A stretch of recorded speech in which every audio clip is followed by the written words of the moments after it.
Hello everyone, welcome back to my channel. My name is Samiksha Daksh, MBBS second year student at GMC Badaun.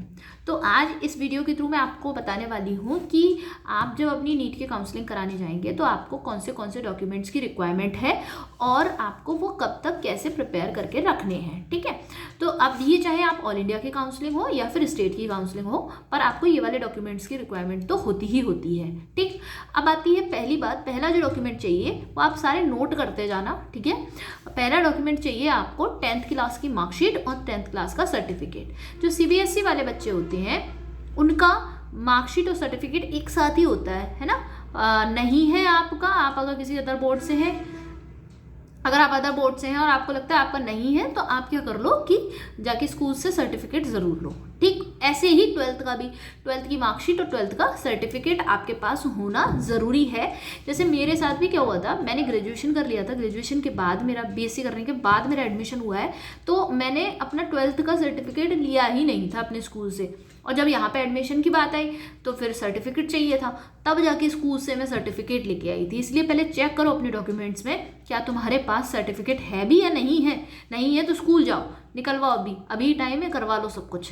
ठीक है, अब ये 10th 12th का हो गया। अब अगर तुम 12th करके ही एडमिशन ले रहे हो मेडिकल कॉलेज में तो तुम्हें अपने स्कूल से ही ट्रांसफ़र सर्टिफिकेट जिसे टीसी कहते हैं, दूसरा कैरेक्टर सर्टिफिकेट जिसे सीसी कहते हैं, तीसरा माइग्रेशन सर्टिफिकेट जिसे एमसी बोलते हैं। ठीक है, तो टीसी, सीसी एंड एमसी ये तीनों निकलवाने हैं, ट्रांसफ़र, कैरेक्टर और माइग्रेशन। ठीक है, अगर तुम 12th करके ही एडमिशन ले रहे हो है ना, या 1 साल का गैप हुआ है, मतलब तुमने 12th के बाद कोई और डिग्री में एडमिशन नहीं लिया है, और अगर एडमिशन नहीं लिया तो तुम अपने 12th की ही ये तीनों चीज़ें लगाओ। ठीक है, अब अगर तुमने एडमिशन ले लिया है, जैसे बीएससी में एडमिशन ले लिया है, तो तुम क्या करोगे, तो तुम्हें 12th के जो तुम्हारे जो थे ये transfer certificate, character certificate, migration, ये सब तो तुम्हारे बीएससी वाले कॉलेज में जमा हो गए होंगे। तो उस केस में तुम्हें क्या करना है, अपने बीएससी के कॉलेज में जाना है और वहाँ से ट्रांसफ़र सर्टिफिकेट, कैरेक्टर और माइग्रेशन लेना है। जैसे मैंने अपने बीएससी वाले कॉलेज के ये तीनों चीज़ें लगाई थी। ठीक है, ट्रांसफ़र, कैरेक्टर और माइग्रेशन तो मैं अपने बीएससी वाले कॉलेज से लेना है। तो ये तुम्हारे तीनों हो गए। उसके बाद आ जाते हैं कि तुम्हें चाहिए एडमिट कार्ड। तुम्हारा एडमिट कार्ड बिल्कुल होना चाहिए। तुम उसकी कई सारी मतलब कॉपीज़ निकलवाते रहने पड़ेंगी तुम्हें अभी, तो 1-2-4 कॉपीज़ तो निकलवा के अभी रख लेना। ठीक, उसके बाद एप्लीकेशन फॉर्म की भी ज़रूरत पड़ी जाती है ना, उसको भी थोड़ा अच्छे से रख लेना है ना। तो जो एप्लीकेशन फॉर्म था जब तुमने नीट के एग्ज़ाम में फिल किया था, फॉर्म फिल कर रहे थे एग्ज़ाम के लिए, वो एप्लीकेशन फॉर्म की ज़रूरत पड़ेगी। बाकी उसके बाद फ़ोटो की बात आती है। जो तुमने पासपोर्ट साइज फ़ोटो लगाया था, कोशिश करो कि वही फ़ोटो अरेंज हो जाए। अगर नहीं बचे हैं तो उस फोटो स्टूडियो पे जाओ जहाँ से तुमने फ़ोटो खिंचवाए थे, है ना, तो कैसे भी करके वही वाला फ़ोटो निकलवाओ। ठीक है, तो वही फ़ोटो रहेगा तो देखो कम दिक्कतें आएंगी, क्योंकि फिर पता नहीं है कि कहीं कॉलेज में जाओ वहाँ पे क्या प्रॉब्लम क्रिएट करें वो, कि ये वाला फ़ोटो क्यों नहीं है, ये फ़ोटो कैसे, हम तुम्हारी शक्ल कैसे मैच करें, है ना। तो ये वाली चीज़ें ध्यान रखना ज़रा। तो और लगभग फ़ोटो तुम निकलवा लो, लगभग 20-30 फ़ोटो निकलवा के रखो, क्योंकि वो फ़ोटो तुम्हारे बहुत काम आने हैं। इवन तुम कॉलेज में आ जाओगे ना तो भी तुम्हें फ़ोटोज़ लगानी है, तो तुम निकलवा लो, 20-30 फ़ोटो लगभग निकलवा लो, है ना। फ़ोटोज़ का काम हो गया। अब बात आते हैं सर्टिफिकेट्स पे। तो कौन से सर्टिफिकेट्स चाहिए, जैसे कि अगर आपने 12th के बाद सर्टिफिकेट कौन सा लगेगा, गैप सर्टिफिकेट लगता है।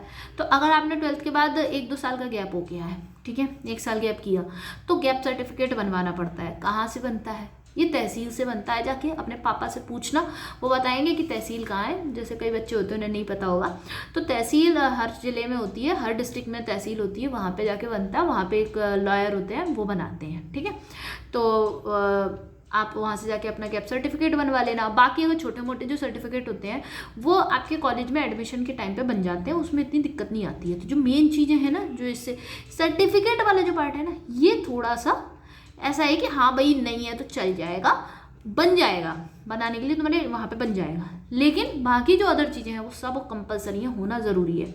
ठीक है, अभी टाइम है तुम्हारे पास। ये TC, migration certificate, character certificate जो स्कूल से मिलता है या कॉलेज से लोगे, वो सब अरेंज कर लो जरा ढंग से।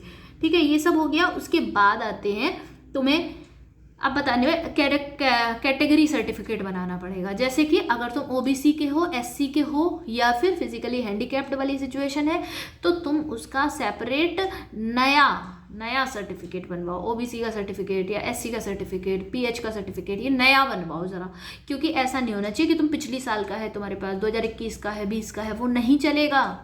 तुम अगर 2021 का या 21 का लेके बैठे हो ना और सोच रहे हो ओबीसी का मैं ये लगा के एडमिशन हो जाएगा, क्या फ़ायदा, फालतू में सीट चली जाएगी हाथ से। इसलिए ये अब ध्यान रखना, जब तक तुम्हारे कॉलेज में तुम्हारी अटेंडेंस नहीं लग जाती ना, तब तक अपना एडमिशन मानो मत। ये मत सोचो कि हाँ भाई मेरा एडमिशन हो गया, अब तो मेरे को मिल गया कॉलेज, कुछ भी हो सकता है। इसलिए बहुत अलर्टनेस के साथ काउंसलिंग करनी है, ठीक। तो समझ गए कि तुम्हें नया बनवाना है, रिसेंट का ही बनवाना है, 15-20 दिन में बन जाता है, अभी भी टाइम में जाके बनवा लो। उसके बाद है इनकम सर्टिफिकेट बनवाना होता है तुम्हें। इनकम सर्टिफिकेट मीन्स या तुम्हारे फादर का इनकम सर्टिफिकेट होना चाहिए उस पर। दूसरी बात, ये भी नया होना चाहिए इनकम सर्टिफिकेट भी, ठीक है। थर्ड जो चीज़ है वो आती है डोमिसाइल, यानी कि हमारा जो हिंदी में बोलते हैं निवास प्रमाण पत्र, ठीक है, जो आप वहाँ रहते हैं, जो उस स्टेट के हैं। तो अब अगर अब जब जैसे यूपी की बात करूँ मैं, तो यूपी में अगर आपने 10th और 12th यूपी से किया है तो आपको कोई ज़रूरत नहीं है डोमिसाइल बनवाने की, ठीक है। लेकिन अगर आपने 10th 12th बाहर से किया है तो आपके पास आपको शो करना पड़ेगा मेरे पास डोमिसाइल है, तभी आप यूपी की स्टेट काउंसलिंग से पार्टिसिपेट कर सकते हो। एक तो ये बात हो गई। अगर आप ऑल इंडिया काउंसलिंग से एडमिशन ले रहे हो 15% कोटा पे, तो आपको डोमिसाइल की ज़रूरत बिल्कुल भी नहीं है, ठीक है। वो विदाउट डोमिसाइल चलता है, कहीं पे भी ले लो, 15% वाली सीट पे लेते हैं, ठीक है।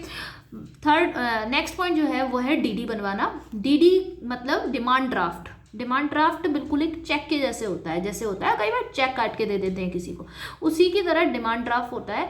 वो बैंक से बनता है और अभी बिल्कुल भी नहीं बनवाना है, जाके कोई इसमें जल्दबाजी मत करो। जब काउंसलिंग की डेट्स आ जाएंगी, जैसे यूपी का है, तो जब वो आ जाता है कि तुम्हें भाई इनके नाम में बनवाना है, तो यूपी की जब काउंसलिंग शुरू हो जाएगी तभी तुम्हें जाके डीडी बनवाना है।